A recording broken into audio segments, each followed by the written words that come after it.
अजिंक्य, कितना प्यार करते हो तुम मुझसे? प्यार?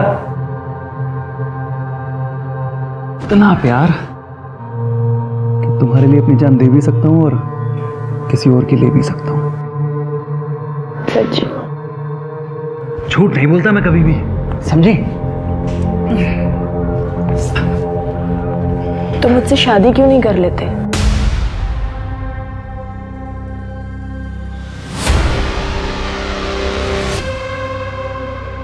कहना और करना दोनों कितनी अलग अलग बातें होती है ना अजिंक्य। तुम मेरे साथ जीना सीख लो। जान लेना जान देना दूर की बात है।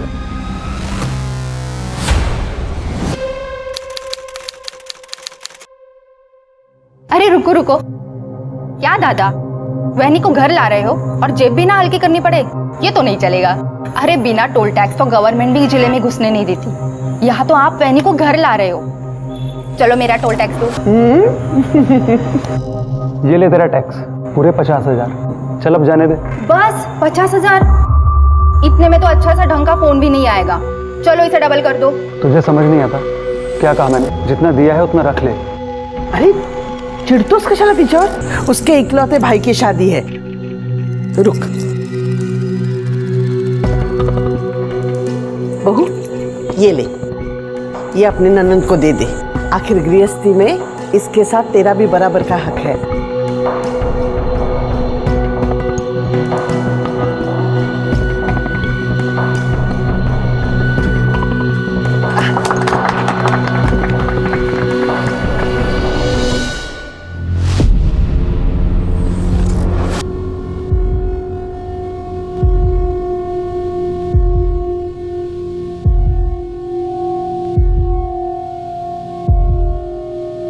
तुम्हें कोई प्रॉब्लम तो नहीं है ना? एक्चुअली मैं बहुत थक गया हूँ, सोना चाहता हूँ।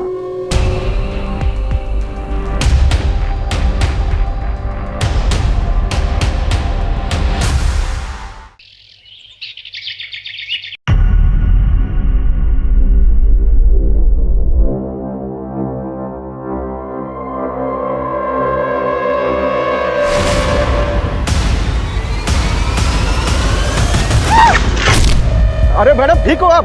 मैडम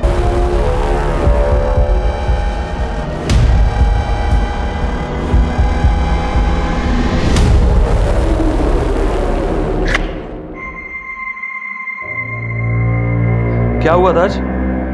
स्नेहा ने बताया कि रास्ते में गिर गई थी तुम। तो आपको क्या फर्क पड़ता है? आप तो वैसे भी मेरी शक्ल नहीं देखना चाहते ना। ऐसा नहीं है ईशा, अपने काम में थोड़ा सा बिजी हूं मैं, बस। तो मैंने कब कहा कि आप अपना काम छोड़ दीजिए?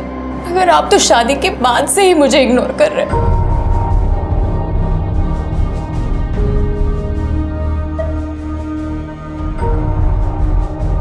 ईशा, थोड़ा सा टाइम दो मुझे, कुछ प्रॉब्लम्स है मेरी, एक बार उन्हें सॉर्ट आउट कर लूं। अजिंक्य, मुझ में कुछ कमी है क्या? पसंद नहीं हूं मैं आपको? ऐसा नहीं है ईशा। ईशा, ईशा सुबह फ्लाइट है मेरी, मुंबई जाना है मुझे, जल्दी उठना है, तो सोने जा रहा हूं। अजिंक्य,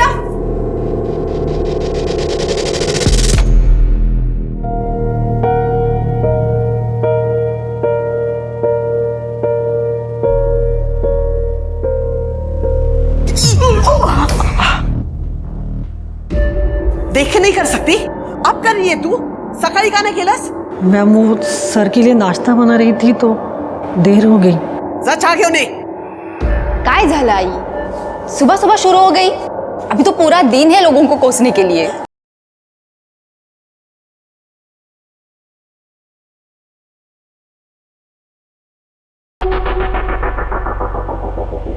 सच बताइए, कल रात दादा ने आपको सोने नहीं दिया ना, इसलिए आपकी नींद लेट खुली ना? वैसे दादा है कहाँ? कई दिनों से नहीं दिखे। सुबह उठेगी तो पता चलेगा ना। हाँ, ऑफिस गया है वो। तसा तुमचा डोळा तर दुपारपर्यंत उघडतच नाही। तो आई मुझे भी ऑफिस जाने देना, मैं तो दादा से जल्दी भी उठूंगी। हाँ, पर तुम्हारे खानदान में लड़कियां काम कहाँ करती है बाहर जाके? जो मेरा खानदान है ना, वही तुम्हारा खानदान है। अपने ससुराल जाके कर जो करना है। बिल्कुल सही कहा बहन जी आपने। बेटियों का असली घर तो उनके पति का घर ही होता है। अरे भाई साहब, इसकी क्या जरूरत थी? जरूरत थी, पहली बार जो बेटी के घर आ रहा हूं। वैसे हमारे दामाद जी कहाँ हैं? ऑफिस गया है वो। तुम्ही बसा ना, बस। हाँ, नमस्ते। हेलो, क्या नाम है? बस बड़ा कशी आहेस तो? सब कुछ ठीक तो है ना? कहीं प्रॉब्लम नहीं है ना? एकदम ठीक हूँ पापा। वो रात को नींद पूरी नहीं हुई ना, इसीलिए।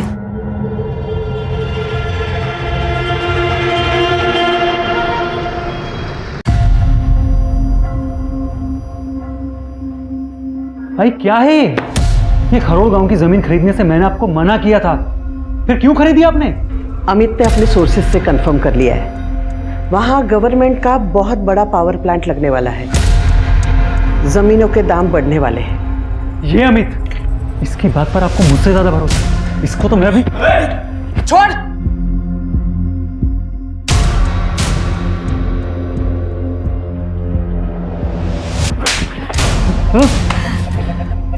खुद का भला बुरा सोचने की अक्ल तो तुम में है नहीं, वो भी मुझे सोचना पड़ता है। मेरा जितना भला आपको करना था ना, अब कर चुके हो।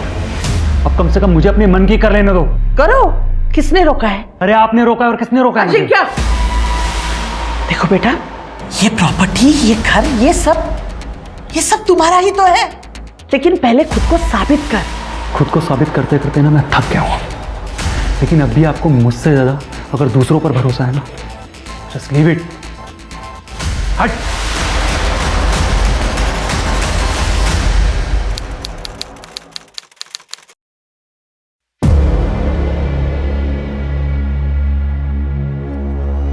अच्छा एक बात बता, ये तेरा भाई है, अगर ये वापस ही नहीं आया तो तेरी तो मौज ही मौज, सारी प्रॉपर्टी तेरी। कुछ भी बोलते हो यार। आई मुझे ऑफिस तक जाने नहीं देती, प्रॉपर्टी क्या खाक देगी? और वैसे भी भाभी है ना, भैया की बात, प्रॉपर्टी तो भाभी को ही मिलेगी। चलो भाभी को आधी प्रॉपर्टी मिल गई, बाकी बची हुई प्रॉपर्टी तो तेरी हुई। 1 रुपया नहीं मिलेगा मुझे आसानी से, कुछ तो करना पड़ेगा उसके लिए।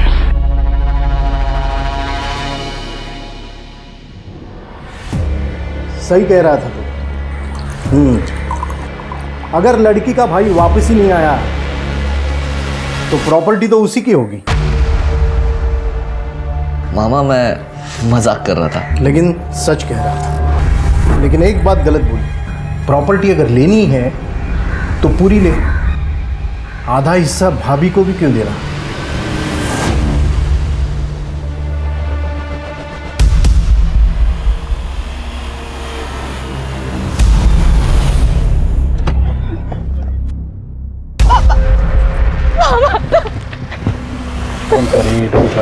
अजिंक्य का नंबर दे, उसको ट्रैक करेंगे, उसका लोकेशन पता चल गया। अब अरे सर, इसकी कोई जरूरत नहीं, मैंने कहा ना आपसे, अजिंक्य वापस आ जाएगा।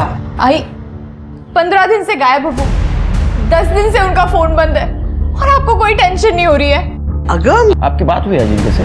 नहीं। बहुत रिलैक्स नजर आ रही हैं, कहीं फंसा होगा, किसी प्रॉब्लम में होगा, उसका नंबर ट्रैक करेंगे प्रिकॉशन के तौर पर। नंबर दीजिए, उसका फोटो भी देना। सही, फोटो उनका। चलिए।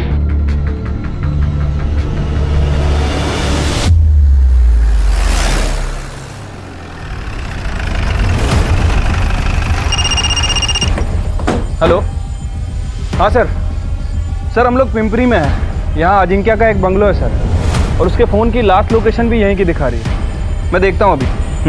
Okay sir.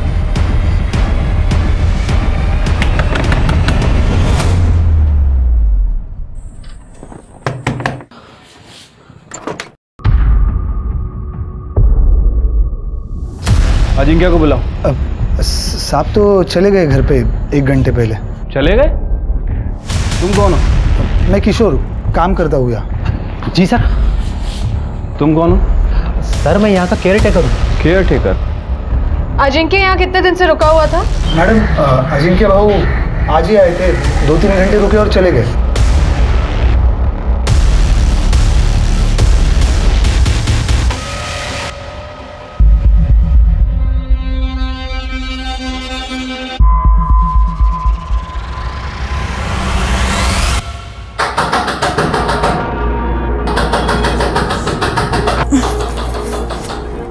अजिंक्य कहाँ चले गए थे आप? मैं कितना डर गई थी।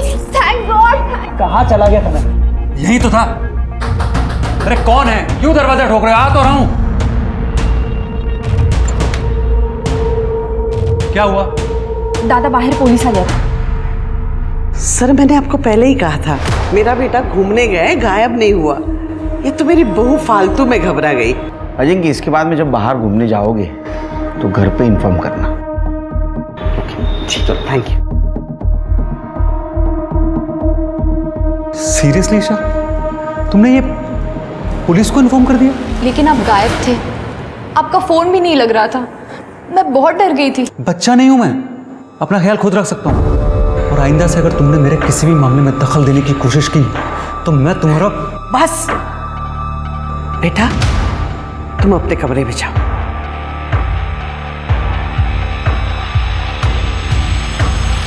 इसके ऊपर गुस्सा निकालने से अच्छा है तुम इसे खुश रखने की कोशिश करो। आज तो मैंने तुम्हें फोन कर दिया, लेकिन तुमसे परेशान होकर अगर इसने अपने बाप को फोन कर दिया और कुछ कह दिया तो तुम बड़े प्रॉब्लम में फंस सकते हो।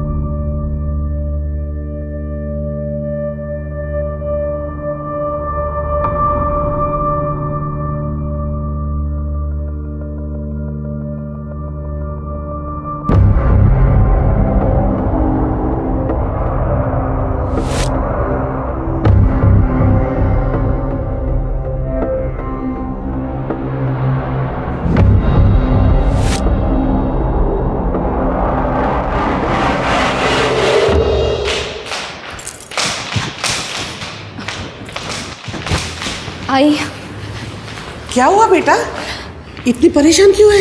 आई वो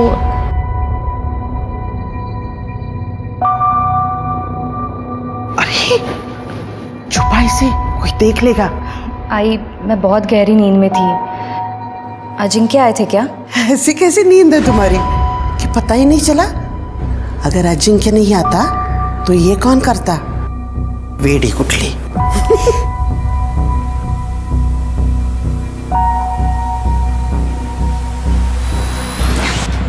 थैंक्स। तेरे भाई का भी बढ़िया है, अपनी मर्जी से आता है, अपनी मर्जी से जाता है। पता नहीं तेरी भाभी कैसे झेल रही है उसे। इसमें झेलने की क्या बात है? घर में किसी चीज की कमी थोड़ी ना है। एग्जैक्टली, घर में किसी चीज की कमी थोड़ी ना है। करोड़ों की प्रॉपर्टी अलग से। अगर ये सब नहीं होता ना तो कब का छोड़ के भाग गई होती तेरी भाभी तेरे भाई को। ऐसा कुछ नहीं है, वही बहुत खुश है दादा के साथ। ये खुशी ना सिर्फ दिखावा है, चाहे तो देख लेना।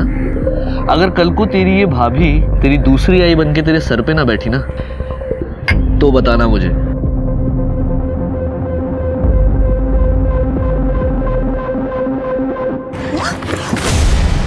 प्लीज मेरी बेटी को बचा लो, सिर्फ तुम ही मेरी बेटी को बचा सकती हो। कौन है आप और कौन है आपकी बेटी? हाँ, मुझे सब पता है कि तुझे पता है कि तेरा पति मेरे बेटी के साथ क्या कर रहा है। हाँ, चुप। तुम उस राक्षस का साथ दे रही हो। तुम सब लोग एक जैसे ही हो। अरे मैडम छोड़िए, हटिए। आप पागल हो गई है क्या? पहले ये तो बता मामला क्या है, कौन है तेरी बेटी? हटिए, पीछे हटिए। आइए मैडम, मैडम आइए, आप आइए, खड़े बैठिए, हटिए यहाँ से।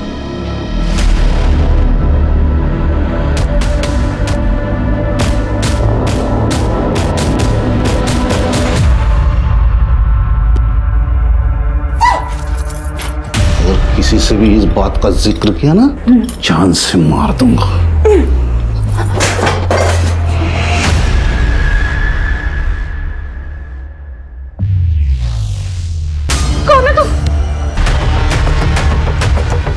मर्डर लगभग कल शाम के आसपास हुआ है। ये अपने पास आई थी ना पति की मिसिंग कंप्लेंट लिखवाने? हाँ सर, अजिंक्य वाडेकर। इतने बड़े खानदान की बहू कोथरूड में जंगल में इतने दूर क्या करने आई? बॉडी को पोस्टमार्टम के लिए भेज दो, उसके फैमिली मेंबर्स को बता। Okay sir.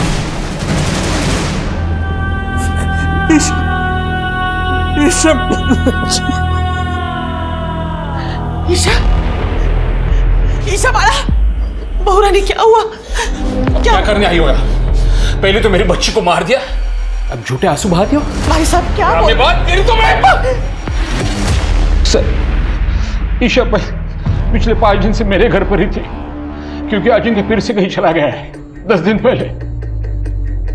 फिर से? सर मैंने आपको पहले ही बताया था कि अजिंक्य ट्रैवल का शौकीन है, और इस बार तो वो बता के भी है, और ईशा इस बारे में जानती थी। ईशा कोथरूड क्यों गई थी? सर उसे किसी का फोन आया था कि अजिंक्य घर वापस आ गया करके। वो मगरपट्टा जाने के लिए निकली थी, लेकिन कोथरूड क्यों गई मुझे कुछ नहीं पता सर। अजिंक्य घर आया ही नहीं था तो ईशा को फोन करके क्यों कहेगा? सर मैंने बहुत बड़ी गलती की है। ईशा की शादी अजिंक्य के साथ करके अजिंक्य के घर वालों ने मारा है ईशा को। ईशा ने कभी कंप्लेंट की थी ससुराल वालों के खिलाफ? सर उसकी जरूरत ही नहीं थी, उसके चेहरे पे ही लिखा था कि वो अजिंक्य के साथ शादी करके खुश नहीं है। सर कोई कुछ भी कहे, मैं तो सामने देखती थी ना ईशा कितनी खुश थी मेरे बेटे के साथ। जयश्री जी, लास्ट टाइम जब अजिंक्य गायब हुआ था तो उसकी मिसिंग कंप्लेंट ईशा ने की थी, और इस बार जब वो गायब हुआ है तो ईशा का मर्डर हो गया। कहीं अजिंक्य के गायब होने में और ईशा के मर्डर में कोई कनेक्शन तो नहीं है? सर, ईशा को .09 बोर की पिस्टल से 3 फायर किए गए थे, और तीनों के तीनों फायर पॉइंट ब्लैंक की रेंज से किए हैं। एक गोली से भी मर सकती थी वो, 3 गोलियां मारने की क्या जरूरत थी? सर हो सकता है खुन्नस, या ये भी हो सकता है कि कातिल रिस्क ना लेना चाहता हो कि ईशा किसी भी हाल में जिंदा बचे। अच्छा, ईशा की सीडीआर रिपोर्ट में क्या मिला? कुछ खास नहीं सर, लेकिन हो सकता है कि ईशा को किसी ने इंटरनेट कॉल करके अजिंक्य के वापस आने के बारे में बताया हो, और जब वो अपने फादर के घर से मगरपट्टा के लिए निकली तो हो सकता है कि कातिल पहले से ही उसका वहां पे इंतजार कर रहा हो। ये जिसने भी किया है शिरके पूरे प्लानिंग के साथ किया है। जिसने भी ईशा को मारा है उसको ईशा के मरने से बहुत फायदा हुआ होगा। एक काम करो, दोनों फैमिलीज और रिलेटिव्स को चेक करो और देखो ईशा पे किसको खुन्नस थी, और ये भी चेक करो .09 बोर का पिस्टल किसके पास है। सर, ईशा की पोस्टमार्टम रिपोर्ट आ गई। ईशा की मौत दिन में 12 से 2 बजे के बीच में ही हुई थी। मौत का कारण गोलियां लगना ही है। ईशा की बॉडी पे कोई भी रेप या सेक्सुअल असॉल्ट के साइंस नहीं है। लेकिन सर सबसे इंपॉर्टेंट बात जो पोस्टमार्टम रिपोर्ट में सामने आई है वो ये है कि ईशा 2 महीने प्रेग्नेंट थी। इसका मतलब उन दरिंदों ने ईशा के साथ साथ उसके बच्चों को भी मार दिया? नहीं सर, ईशा ने अपने प्रेगनेंसी के बारे में मुझे कुछ नहीं बताया। वो क्यों छुपा रही थी? आप कुछ जानती हैं इस बारे में? नहीं, वहीनी ने मुझे कुछ नहीं बताया था। सर हमने खबरियों को कॉन्ट्रैक्ट किलर्स के पीछे छोड़ दिया है। उन्हें कुछ भी पता चलेगा तो वो हमें इन्फॉर्म करेंगे। और सर जहाँ तक बात है ईशा की फैमिली की, तो ईशा की फैमिली में किसी के पास भी .09 बोर की पिस्टल नहीं है। सर मुझे तो शुरू से ही दाल में कुछ काला लग रहा था। शिरके दाल में काला नहीं, पूरी दाल काली है। एक काम करो शिरके, ये ईशा का थरोली इन्वेस्टिगेशन करो। हो सकता है उसकी प्रेगनेंसी उसके मौत का कारण हो, और तुम उसका घर और ससुराल में जितने भी नौकर हैं उनसे बात करो, देखो कुछ बोलते हैं क्या। और वो पीएम डॉक्टर, उससे बोलना ईशा का और उसके होने वाले बच्चे का विसारा प्रिजर्व करके रखे। बहुत कॉम्प्लिकेटेड केस है, ये विसारा जरूर काम आएगा। ठीक है सर।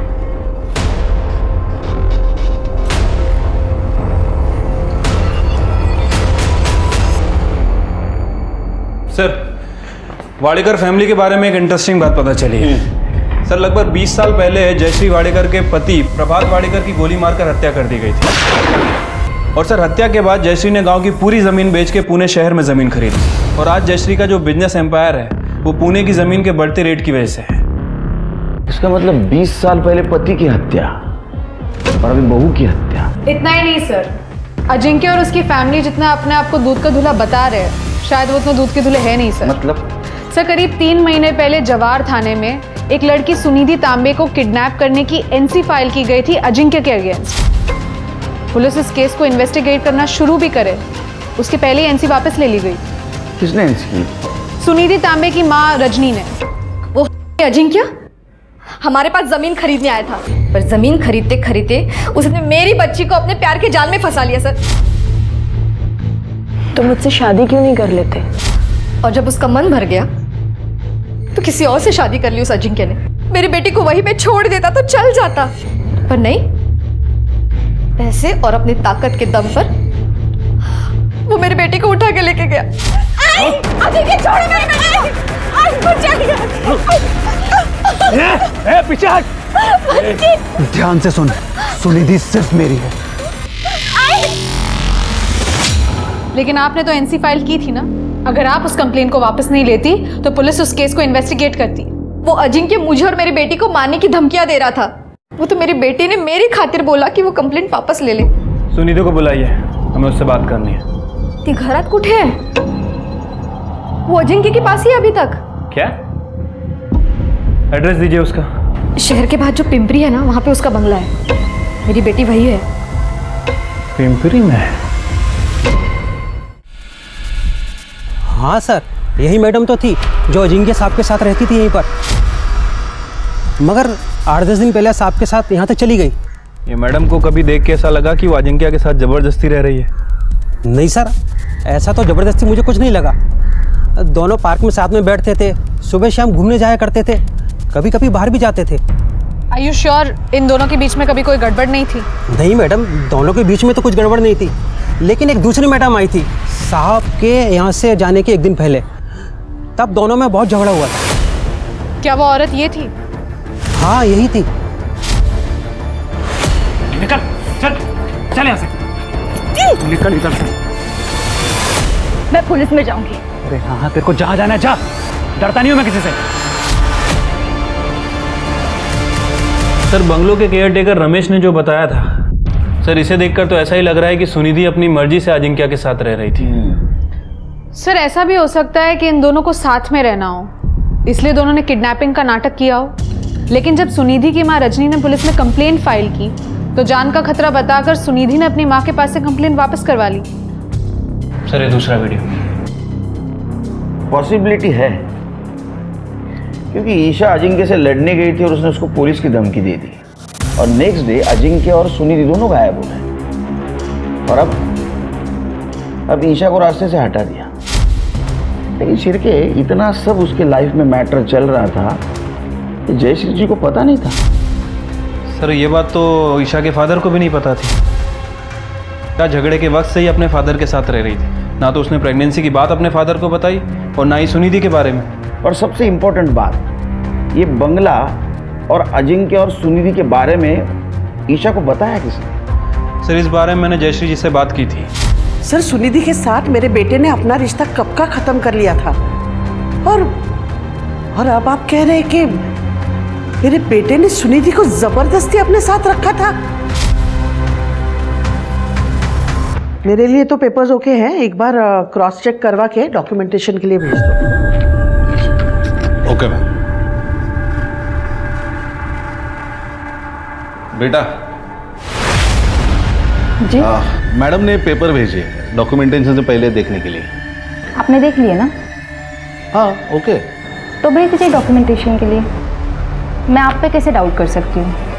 आखिर हमें ही तो एक दूसरे का ख्याल रखना है। वाडेकर परिवार में शक्ति का केंद्र बदल चुका था। हर बार अजिंक्य की वापसी का भरोसा रखने वाली जयश्री ने इस बार अजिंक्य की वापसी का इंतजार ना करके अपने स्वाभाविक उत्तराधिकारी के तौर पर स्नेहा को चुन लिया था, जबकि वो हमेशा लड़कियों के काम करने के खिलाफ रही थी। क्या उसे कुछ ऐसा पता था जो अपने उत्तराधिकारी का चुनाव करना उसकी मजबूरी बन गई थी?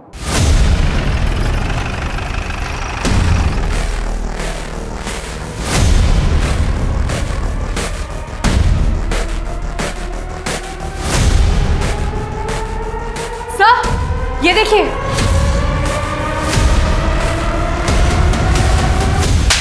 क्यों मारा?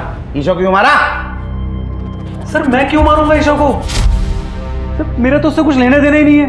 सर मैं सुनिधि से प्यार करता हूँ, उसके साथ रहना चाहता हूँ। अच्छा, तो सुनिधि के साथ तू रहना चाहता था, इसलिए सुनिधि को किडनैप कर लिया। सर करना पड़ा मुझे किडनैप। ईशा की वजह से सुनिधि को लगता था कि मैंने उसे धोखा दिया है सर। पर कुछ दिन हम लोग साथ में रहते तो सब कुछ नॉर्मल हो जाता हमारे बीच में।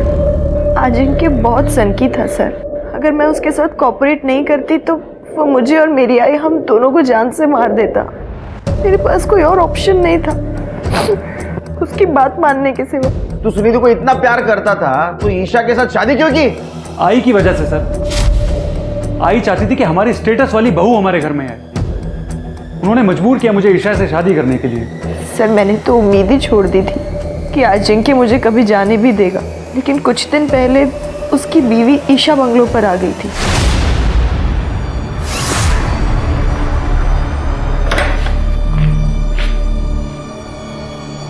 प्लीज मुझे बचा लो, प्लीज। अजिंक्य मुझे जान से मार दे, प्लीज। अजिंक्य मुझे मार डालेगा, प्लीज प्लीज जल्दी बोलो। क्या कर रही है? चल बाहर। अजिंक्य बाहर निकल यहाँ से। बाहर चल। प्लीज मुझे क्या कर रही है? अपने काम से काम रखा कर। मैं तेरे किसी मामले में नहीं पड़ता हूँ, तू भी मेरे मामले में मत पड़। अब ये सिर्फ तुम्हारा मामला नहीं है अजिंक्य, मेरा भी है। बीवी हूँ मैं तुम्हारी, तुम्हारे होने वाले बच्चे की माँ। दिमाग खराब है क्या तेरा? हाथ नहीं लगा मैंने तुझे आज तक। हाँ, और तू ये किसी और का बच्चा मेरे सर पे डाल रही है। निकल इधर से बाहर। बाहर चल यहाँ से, निकल। चल यहाँ से। मैं पुलिस में जाऊंगी और इस लड़की के बारे में सब कुछ बता दूंगी। अरे हाँ, तेरे को जहाँ जाना है जा, समझी? डरता नहीं हूँ मैं किसी से। तो क्या ईशा का बच्चा तेरा नहीं था? सर हमारे बीच में कभी कुछ हुआ ही नहीं है। तो झूठ मत बोला, ये सब सच बोलेगा। सर आपको जो टेस्ट करवाना है करवा लीजिए, जब मैंने कुछ किया ही नहीं तो डरना किस बात का? अच्छा एक बात बता, ईशा को कैसे पता चला वो तेरे बंगले और सुनिधि के बारे में? मैं खुद नहीं जानता, मुझे नहीं पता है।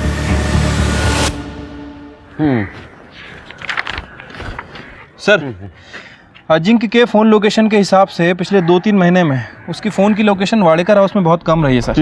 ये देखिए, कभी एक दिन, कभी आधा दिन। सर कहीं वो सच तो नहीं कह रहा है? मतलब वाकई में ईशा का किसी के साथ कोई अफेयर चल रहा था और इसीलिए शायद उसने अपनी प्रेगनेंसी की बात छुपाई। नहीं लेकिन सिरके, अजिंक्य जैसा आदमी जिसने सुनिधि को किडनैप किया और बलजबरी अपने साथ रखा, उसका डीएनए टेस्ट करने के बाद ही पता चलेगा वो झूठ बोल रहा है सच बोल रहा है। अगर झूठ बोल रहा है तो अरेस्ट कर लेंगे, और अगर वो सच बोल रहा है तो इसका मतलब ये है कि ईशा की ज़िंदगी में कोई और था। जब आपको मालूम है कि ईशा का संबंध किसी और आदमी के साथ था, तो मेरे बेटे को क्यों पकड़ के रखा है? उसे बेवजह जयश्री जी शायद अब ये भूल रही है कि आपके बेटे के खिलाफ किडनैपिंग और रेप के चार्जेस है। सर ऐसे चार्ज तो 50-60 हजार में वापस लिए जाते हैं, और ये काम है सुनिधि जैसे लड़कियों का, जो हम जैसे अमीर खानदान के लड़कों को फंसा के ये सब पैसा वसूल करती है। देखिए जयश्री जी, जी हाँ जी। आप कहाँ से आ रही है? ऑफिस से। सब दादा के नहीं रहने पर किसी को तो काम संभालना पड़ेगा ना। अब आई अकेले तो सब कुछ नहीं संभाल सकती। लेकिन आपके दादा भी जिंदा है और आपके वहिनी का मर्डर हुआ है। आप कहना क्या चाहते हैं सर? कहना नहीं, पूछना चाहता हूँ। आपके वहिनी के अफेयर के बारे में कुछ पता है आपको? नहीं, मुझे इसके बारे में कुछ नहीं पता। शिरके, मुझे डाउट आ रहा है इन लोगों पर, घुमा रहे हैं हमें। एक काम करो, ये ईशा के कांटेक्ट में जितने भी मर्द हैं सबका डीएनए टेस्ट करवाओ और शुरुआत इस घर के नौकरों से करो। ठीक है सर।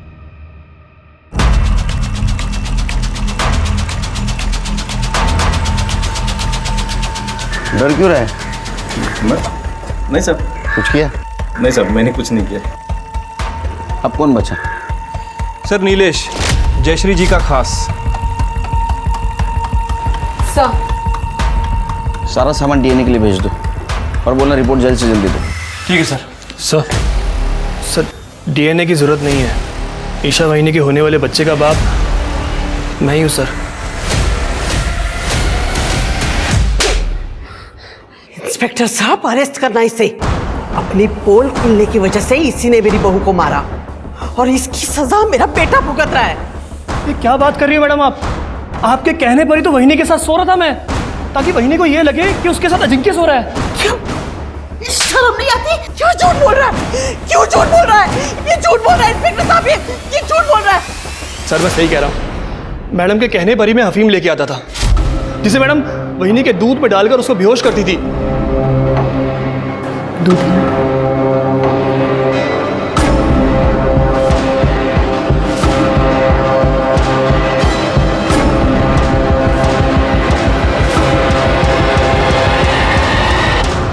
सर, ये झूठ बोल रहा है, ये झूठ बोल रहा है। अरे घेऊन चला, क्या सच क्या झूठ हम पता करेंगे। सर, नीलेश अभी भी अपनी बात पे अड़ा हुआ है। उसका कहना है कि उसने जो कुछ भी किया है जयश्री के कहने पे किया है। लॉजिकली सोचो शिरके, एक बड़ा घर है, उस घर में एक नौकर है और उसने उस घर के बहू के साथ संबंध बनाए हुए हैं और घर में किसी को मालूम नहीं। सर पॉसिबल तो नहीं है, लेकिन हमारे पास जयश्री के खिलाफ कुछ है भी नहीं, सिर्फ वो एक नीलेश का स्टेटमेंट है। नहीं, सबूत तो नहीं है, लेकिन वाडेकर हाउस में एक आदमी है जिसके चेहरे पे लिखा है वो कुछ जानता है।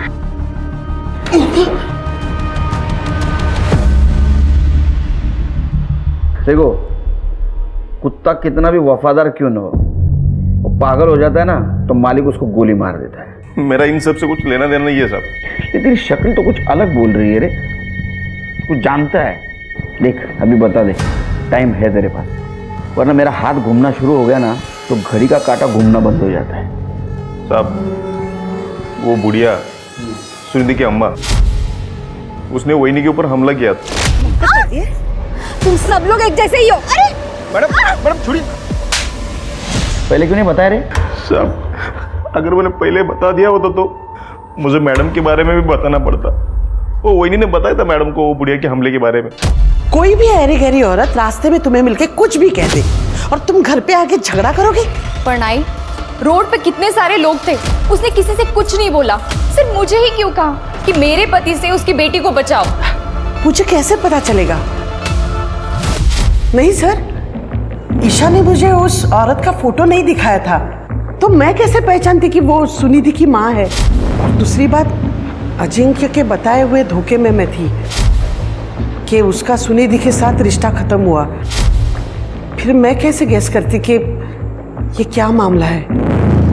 अगर अजिंक्य ने वाकई तुम्हारी बेटी की जिंदगी बर्बाद की थी तो इसमें ईशा की क्या गलती थी? उस ईशा के साथ शादी करने के बाद अजिंक्य ने मेरी बेटी को दूसरी औरत का दर्जा दिया था, जो मैं कभी भी बर्दाश्त नहीं कर सकती थी मैडम। इसीलिए मैंने ईशा को मारने की कोशिश की थी।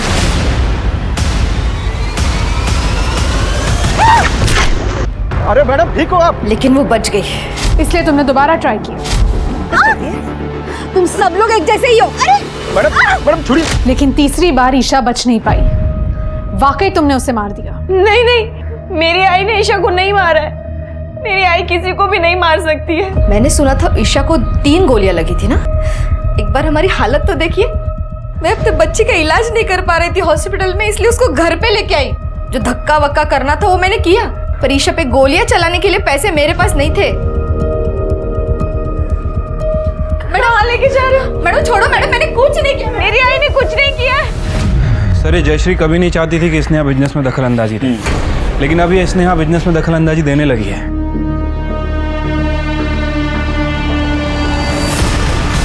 और एक और बात सर, स्नेहा का एक बॉयफ्रेंड है राजन, और राजन का मामा है प्रकाश। पिछले दिनों इन दोनों को अजिंक्य के पिंपरी वाले बंगले पे चक्कर लगाते हुए देखा गया है। केयरटेकर रमेश ने इन दोनों को पहचाना है सर। दोनों अंदर बैठे हैं। देख अब सच बोल, नहीं तो सच बोल, पट्टे से ऐसा मारूंगा ना जिंदगी भर याद रखेगा। सर स्नेहा के बोलने पे सर हम लोगों ने अजिंक्य का पीछा किया था सर, तभी उसके बंगले तक पहुंचे सर। स्नेहा जी, आपके दादा का पीछा आप आपके बॉयफ्रेंड से क्यों करवा रही थी? सर आई बहुत पुराने ख्यालात की है। लड़की होने की वजह से ना मुझे बिजनेस में हिस्सा मिलता और ना ही प्रॉपर्टी में, पर मुझे इससे कोई प्रॉब्लम नहीं थी। पर मेरे बॉयफ्रेंड राजन ने ये सारी बातें मेरे दिमाग में भर दी। ये तेरा भाई है, अगर ये वापस ही नहीं आया तो तेरी तो मौज ही मौज, सारी प्रॉपर्टी तेरी। दादा की हरकतें ऐसी थी कि आयु से बिजनेस हैंडओवर नहीं कर रही थी, तो मैंने सोचा दादा की जगह मैं ले सकती हूँ। हाँ, एक तो तुम्हारी आई की घटिया सोच थी, और तुम्हारी बहनी तुम्हारे रास्ते का कांटा थी, तो दोनों को खत्म करना था तुम्हें, इसलिए सब कुछ किया तुमने। आई भले ही बिजनेस दादा को नहीं देती, मगर उनकी बीवी ईशा, अगर इस घर की बहू होने के नाते अगर उसने प्रॉपर्टी में हिस्सा मांगता तो कुछ नहीं कर पाते। और दूसरा, मुझे बिजनेस ज्वाइन करना था, पर इसके लिए आई को मनाना बहुत मुश्किल था। पर मेरी किस्मत अच्छी थी कि ये दोनों प्रॉब्लम का सलूशन खुद चलकर मेरे पास आया।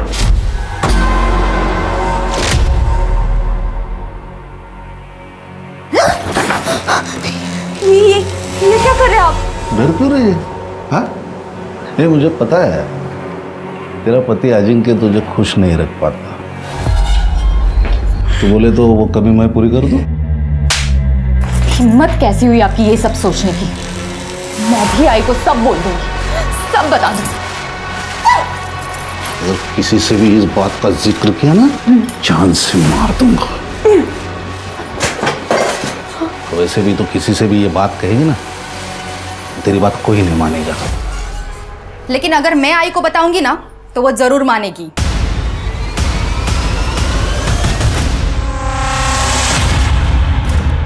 तो ये है तुम्हारा सॉल्यूशन? सर, आई अमित अंकल पर खुद से भी ज्यादा भरोसा करती थी और इनकी गर्दन मेरे हाथ में थी, इसलिए मैंने इनको ब्लैकमेल किया ताकि वो आई को मनाए मेरी तरफ से बिजनेस ज्वाइन करने के लिए। तूने ईशा को इसलिए मरवाया ताकि तेरे करतूतों के बारे में जयश्री को पता ना चले, और तूने इसको इसलिए हेल्प की ताकि सारी प्रॉपर्टी तेरे नाम पे हो जाए। नहीं सर, मैं ब्लैकमेल कर सकती हूँ लेकिन किसी का खून नहीं। मैंने वही को रास्ते से हटाने के लिए उनके साथ माइंड गेम खेला था। इतनी अच्छी जिंदगी है आपकी, क्यों बर्बाद कर रही हो उसे? छोड़ दो ना दादा को। वेडिया है इसका तू, शादी हो चुकी है मेरी, जिसकी कोई वैल्यू ही नहीं है उनको। मैंने वहीनी को दादा और सुनिधि के बारे में सब कुछ बताया था, पर उन्होंने मुझसे सबूत मांगे अपनी बात साबित करने के लिए। इसलिए मैंने राजन से कहकर दादा का पीछा करवाया और सुनिधि का एड्रेस निकाला और भाभी को दे दिया। वहीनी ने अपनी आंखों से सारी सच्चाई देखी थी, मगर किसी से कुछ नहीं कहा, और अगर मैं किसी से कुछ कहती तो दादा ही मुझे जान से मार देते, इसलिए मैं भी चुप बैठी। स्नेहा भी यही बात रिपीट कर रही थी और मुझे भी ये बात परेशान कर रही थी। अगर उस दिन ईशा ने अजिंक्य और सुनिधि का झगड़ा देखा तो उसने किसी को बताया क्यों नहीं? झगड़ा कितनी तारीख को हुआ था? सर 5 तारीख को। तुरंत 5 तारीख का ईशा का मोबाइल लोकेशन और कॉल डिटेल्स निकालो और देखो वो कहाँ गई थी, किससे बात की, किससे मिली, सब डिटेल्स निकालो। सर। अरे नीलेश और अजिंक्य, उनकी डीएनए रिपोर्ट का क्या हुआ? Sir we on it. Good. Sir, Prabhat Wadekar याद है? हाँ, जयश्री का पति। सर, ये उसी की केस फाइल है।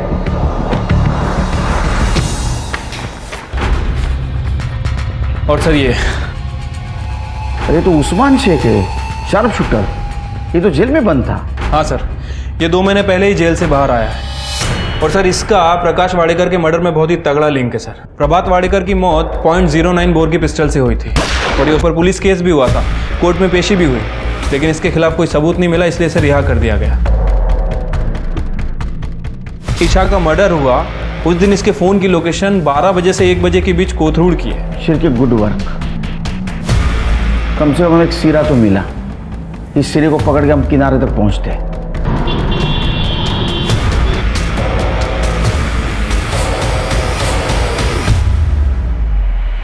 जयश्री जी, आपने झूठ बोला हमसे।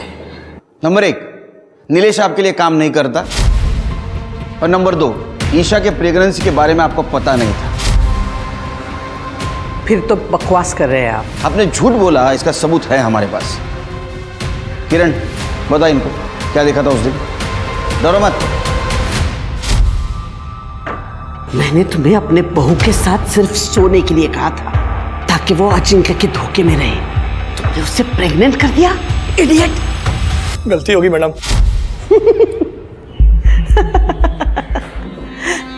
इस किरण के कहने पे आप मुझे अरेस्ट करोगे, जयश्री वाडेकर को? पिछले 15-20 साल से ये यही पड़ी है। इसके मुंह पे अगर मैं 5-50 हजार रुपया मार दूं ना तो पलट जाएगी ये। फिर क्या करोगे आप? फिर हम आपके पति प्रभात वाडेकर का केस ओपन करेंगे, जिसको 20 साल पहले आपने सुपारी देकर मरवाया था। उस्मान शेख के हाथों से और अब ईशा को मरवाया है उसी के हाथों से। इतना काफी है ना क्लाइमैक्स पुलिस स्टेशन में। ये रहा उस्मान, पहचाना ना इसको? और ये रही उस्मान की गन जिससे तूने ईशा और प्रभात वाडेकर को मरवाया था। और ये रही कैश जो तूने उस्मान को सुपारी के तौर पे दी थी। इसका कन्फेशन और स्टेटमेंट भी हमारे पास। अरे मेन प्रूफ तो बताना भूल ही गया। आप दोनों का मोबाइल जिसमें उस्मान ने फोटो भेजी थी ईशा की मर्डर के बाद कंफर्मेशन के तौर पे। तुम दोनों तो डिलीट कर दी थी, लेकिन हमारी फॉरेंसिक टीम बहुत होशियार है, उन्होंने रिकवर कर ली। अब बताओ, चुप रहने से कोई फायदा नहीं। सच क्या है बताओ। नीलेश के जरिए ईशा को बेवकूफ बनाने का मेरा प्लान एकदम परफेक्ट था, लेकिन उस गधे ने ईशा को प्रेग्नेंट कर दिया। और जब मेरे बेटे अजिंक्य ने ईशा को सच्चाई बताई तो ईशा सीधा मेरे पास आई। बेटा अजिंक्य अभी गुस्से में है, इसलिए ऐसे बोल दिया होगा। मैं बात करती हूँ उससे, सब ठीक हो जाएगा। बात कीजिए आप अपने बेटे से। अगर अजिंक्य ने इस बच्चे को नहीं अपनाया तो आई, मैं पुलिस में जाऊंगी। अगर ईशा पुलिस के पास चली जाती तो मेरा बेटा अजिंक्य किडनैपिंग के केस में फंस जाता। और अगर मैं अजिंक्य को मना भी लेती ईशा के साथ रहने के लिए, तो भी जयश्री वाडेकर का वारिस एक नौकर का बच्चा कैसे हो सकता था? तुम्हारे पास तो इतना पैसा है, दूसरा कोई रास्ता ढूंढती, मरवाने की क्या जरूरत थी? अगर मैं ईशा को बच्चा गिरवाने कहती तो उसे डाउट हो जाता और मेरे बिछाए हुए जाल में मैं खुद फंस जाती। वैसे भी मेरा बेटा अजिंक्य सुनिधि के साथ खुश रहता था, तो ईशा का और उसके बच्चे का मेरे घर में क्या काम था? इसलिए मैंने उस्मान को याद किया। कौन है तुम? अजिंक्य में नहीं है, तुम्हारे परवरिश में। तो ऐसा निकलेगा ही। चार्जशीट बनाओ। औरत को मर्द से कम समझना, पुरुष है तो उसकी हर गलती को छुपाना और औरत को बार बार उसकी सही हद याद दिलाना, ये पितृसत्ता है जो जयश्री में कूट कूट कर भरी हुई थी। अजिंक्य उसके घर का चिराग था, जबकि स्नेहा पराये घर की अमानत। परिवार के नाम और प्रतिष्ठा के लिए जयश्री ने अजिंक्य को ईशा से शादी करने के लिए मजबूर जरूर किया, मगर अजिंक्य खुश रहे इसलिए उसने उसे घर से बाहर कुछ भी करने की खुली छूट दे दी थी। अपने बेटे के गलत कामों की पोल ना खुले, इसलिए जयश्री ने ईशा के साथ नीलेश के जरिए जो किया था वो बहुत ही गंदा था। और आखिर में जब ईशा जयश्री के पापों के जीते जागते सबूत को जन्म देने वाली थी तो जयश्री ने उसे रास्ते से ही हटा दिया। बराबरी का समाज भारत में आज भी बहुत दूर का सपना है, लेकिन ये दूरी हमें धीरे धीरे ही सही तय तो करनी ही होगी, तभी हम दुनिया के सामने एक प्रगतिशील और उन्नत समाज होने का दावा कर सकेंगे। अब मैं आशुतोष राणा आपसे विदा लेता हूं। हम फिर मिलेंगे एक ऐसी ही कहानी के साथ जो आपको रखेगी सतर्क और जिंदगी को सुरक्षित। तब तक अपना और अपने परिवार का ख्याल रखिए और देखते रहिए क्राइम पेट्रोल सतर्क। जय हिंद।